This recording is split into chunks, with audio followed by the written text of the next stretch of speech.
सियासत नहीं, मेरा ईमान है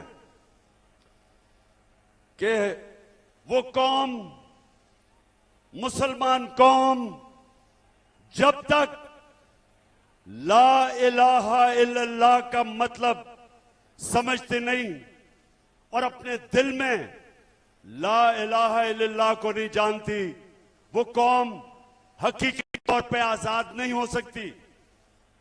जब तक वो जो अल्लाह से दावा करती है कि अल्लाह तेरे सिवा हम किसी के सामने नहीं झुकेंगे, ये दावा होता है आजादी का।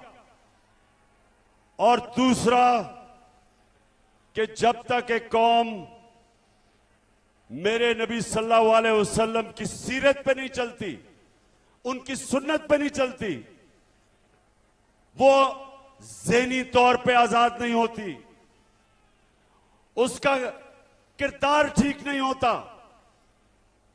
जब तक वो सीरत नबी पे नहीं चलती, मेरे नबी की सुन्नत पे नहीं चलती, अंदरूनी तौर पे वो कौम आजाद नहीं होती। तो ये मेरा ईमान है कि हमने पाकिस्तानियों अपने आप को ला इलाहा इल्लल्लाह से आजाद करना है। किसी सुपर पावर की गुलामी नहीं करनी,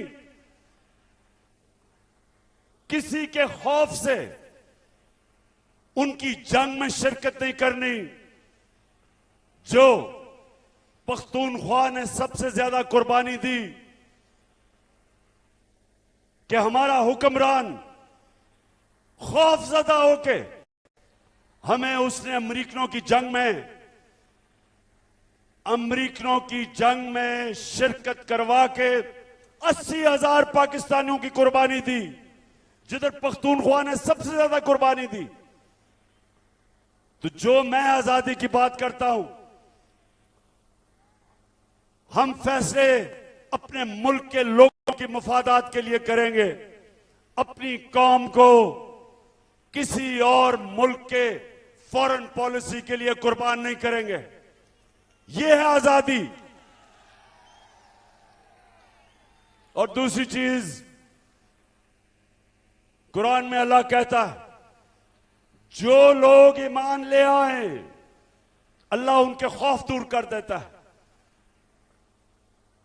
जो मेरे नबी सल्लल्लाहु अलैहि वसल्लम की सुन्नत पे चलते हैं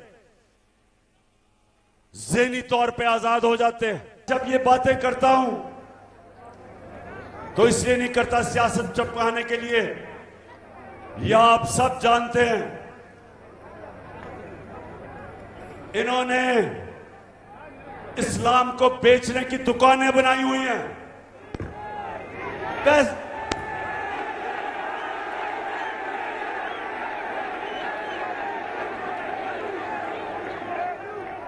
फजलुर रहमान को पैसा दो, कोई भी फतवा डलवा लो।